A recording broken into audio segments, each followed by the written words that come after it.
जीव हमारी जाति है, मानव धर्म हमारा। हिंदू मुस्लिम सिख ईसाई धर्म नहीं कोई न्यारा।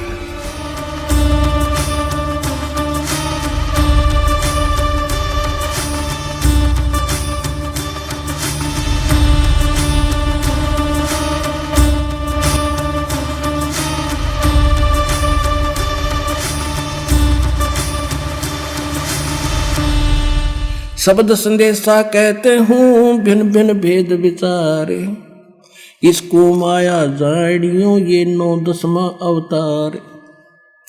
कृष्ण कन्हैया राम को ये जीव कहें अवतारे, हिरणाकुश नरसिंह है ये सब माया विस्तार। वो तो अचल अनूप है नूरी दे शरीरे, ये करता हो उतरे ये माया के रघुवीर। दुनिया करता बनकर आए थे रामकृष्ण कहते माया के रघुवीर थे ये अमर नहीं है। धरता को करता कहें ये बड़ा अंदेशा मोही, पारस बद बैठा नहीं तो जिसको कहिए लो। जब तक इस आत्मा को ये कंप्लीट कोर्स सत मंत्र अधिकारी से प्राप्त होकर जब मिलता है तो ये पारस का काम करता है। और जब तक जिसको ये मंत्र नहीं मिले हैं वो चाहे कितना शक्तिशाली दिखा, कितना दृढ़ दिखा, जब तक जैसे लोहे को पारस नहीं टच हुआ तो लोहा ही है वो। तो तुम नक्की से ये भगवान दिखे थे रामकृष्ण, इनको ये मंत्र प्राप्त ना होने से ये जीव के जीव ही थे, इनका मोक्ष नहीं। धरता को करता कहें ये बड़ा अंदेशा मोहे, पारस पद भेंटा नहीं जिसको कहिए लो। लोक अलोक दीप सब ये पूर्ण पद प्रकाश, धौल धरणी सब जावेंगे एक थिर रैसी आकाश। अब क्या बताते हैं, घट में शोक सिलसिला ये सूतक बड़ा अंधेरे, ये दम गिनती के दिए भाई फेर सके तो फेर। जैसे एक समय जब गरीबदास जी कथा समझाया करते थे किसी को, तो भक्त आकर कहते थे कि महाराज 100 टेंशन शरीर में दिन मन में रहती है, लड़की का विवाह करना है, वर्षा हुई नहीं, कुछ साधन हो नहीं रहा, बता कैसे भजन बनेगा। तो परमात्मा का दास जी कहा करते भक्ति करोगे तो सारे काम होंगे। कहने लगे जी देखेंगे भक्ति फिर बात बनेगी।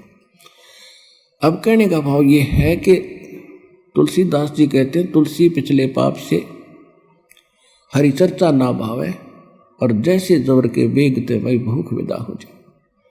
किसी व्यक्ति को बुखार हो गया, वो मलेरिया, तो उसको रोटी जो प्रतिदिन खाया करता था, स्वादिष्ट भोजन भी कड़वा लगा, जीभ पर नहीं रखा जाता। काजू किशमिश और संतरे सेब ये भी कड़वे लगते हैं। अब वो वस्तु पदार्थ कड़वे नहीं है, कड़वे उसके शरीर बुखार ने यानी जवर ने, टेम्परेचर ने उसके बॉडी की व्यवस्था बिगाड़ दी, जिससे उसने मीठी वस्तु भी कड़वी लग रही है। इसी प्रकार जिन प्राणियों के ऊपर पाप कर्म का घना दबाव होता है, ये राम नाम के मनुखा दाख और सेब संतरे, यह तो घनी अच्छी चीज है, लेकिन उसको अच्छी नहीं लग रही, कत्ती स्वादिष्ट नहीं लगती, रुचि नहीं बनती। रागनी सुन लेगा, गाने सुन लेगा, कि तो नाच देख लेगा, कूदा उछल कर लेगा, राम नाम की कह देने फिर देखूंगा। तो उसका कारण यह है कि उसके पाप कर्मों ने इतना डिस्टर्ब कर रखा है उसकी आत्मा को कि उसको अच्छा ही नहीं लगता। ऐसी कड़वी लगती है परमात्मा की वाणी जैसे उस रोगी को लगती है। उसका ट्रीटमेंट क्या है, कुनीन खानी पड़ेगी, कड़वी कड़वी फांकी मारनी पड़ेगी, ना चाहते हुए भी खानी पड़ेगी।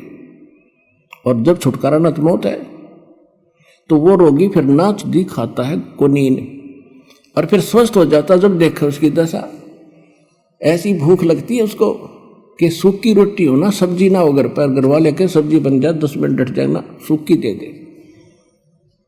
अब लगी भूख जबकि, और जब सब कुछ स्वादिष्ट बना कर दे रहे थे वो भी नहीं सुहा रहा था।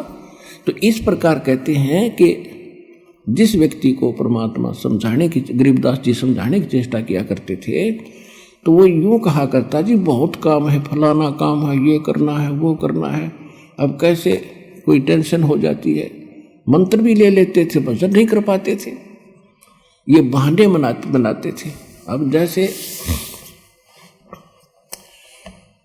एक समय एक दरोगा जी SHO पुराने समय में घोड़ी पे बैठ कर किसी दूसरे गांव में जा रहा था किसी काम बस।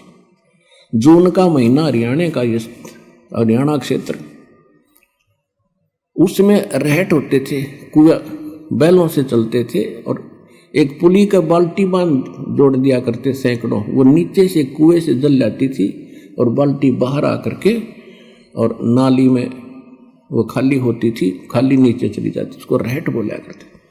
और वो बैलों से चलाया जाता था, तो जो वो कोल्लू बनाया जाता था वो भी चर चर करे, उसका लंबा एक पार्ट होया करे, लंबी लठ वो भी चर चर करे। और वो जब वो रहट चालो वो पत्ती वो बाल्टी भी चर चर खड़ खड़ करे।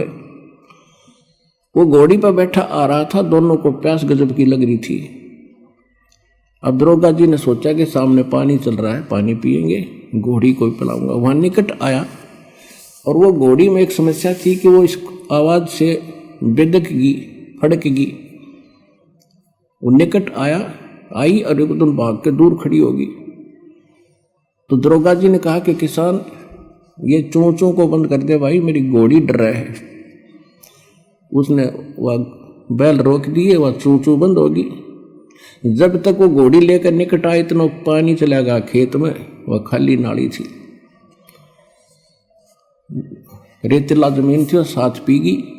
तो दरोगा ने कहा भी पानी निकाल, उसने फिर शुरू कर दिया और वो सारा चुर चुर हुई, घोड़ी फिर भागी। उसने कहा रे इस चोंचों ना बंद कर, वो फिर रोक दिए बैल। निकट आया, उसने फिर कहा पानी निकाल, वो फिर चला दिया, फिर भागी।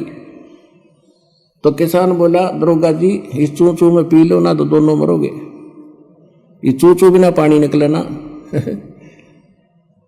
तो दोनों मरोगे ना। तो इसने अपनी प्या किसी तरह लठ लुठ मार गए। तो कहने का भाव ये है कि पुण्यात्मा, यहाँ गरीबदास जी क्या कह रहे हैं, घट में शोक सिलसिला ये सुतक बड़ा अंधेरे, ये दम गिनती के दिए तो फेर सके तो फेर। कहते तेरे शरीर में ये शोक सिलसिला होता सूतक सा हो रहा है, यानी रोज नया उपजा है, कोई न कोई समस्या तेरे जी ने यू काल रखेगा। और ये गिनती के सांस है भाई, इस चू चू में मैं करा जाता हो तो इससे हम कर ले। गरीब घट में शोक सिलसिला ये सूतक बड़ा अंधेरे, ये दम गिनती के दिए तो फेर सके तो फेर।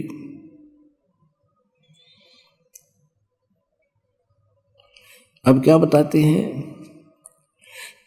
तोड़ पिंजरा ले गई ये मंजारी मुस्काले, कहते बाका पर्दा महल का कोई न जाने भेवे, और बिन सतगुर क्यों पाई ये वो अटक रहा सुखदेव। तोड़ पिंजरा ले गई ये मंजारी मुस्काले, कृष्ण कन्हैया पर चली वो बाली झिमर की बाले। होय होय। अब क्या समझा रहे हैं कि जैसे भाई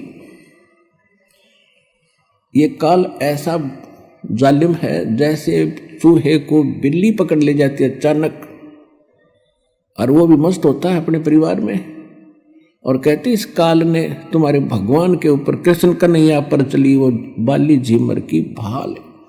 वो तीर मारा उसने, उसकी वो भी नहीं सोच रहा था, राजा था वो कौन सा मरना चाहा था, और उसकी मौत होगी। फिर क्या बताते हैं, बाके पर्दे हम गए भाई सतगुर के उपदेश, शिव ब्रह्मा विष्णु रटत हैं वह पार न पावे शेष। जहां मैं गया हूं वहां पर ना तेरा ब्रह्मा जा सकता, ना विष्णु ना शिव, और ये शेष नाग को भी तुम कहते हो बड़ा वजन करता है।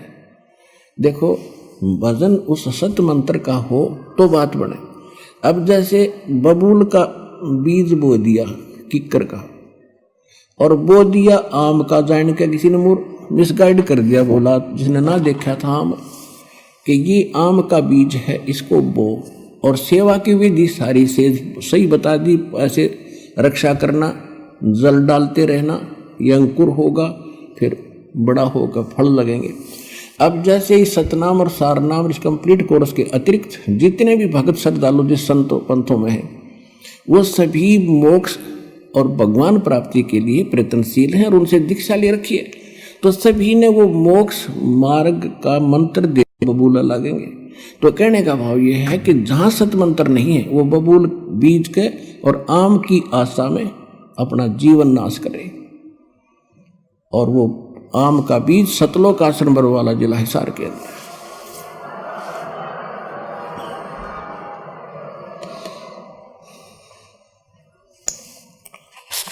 अब इसमें बहुत ज़्यादा प्रकरण है, बहुत बड़ा ग्रंथ है। समय आने पर आपको धीरे धीरे सभी सुनाएंगे।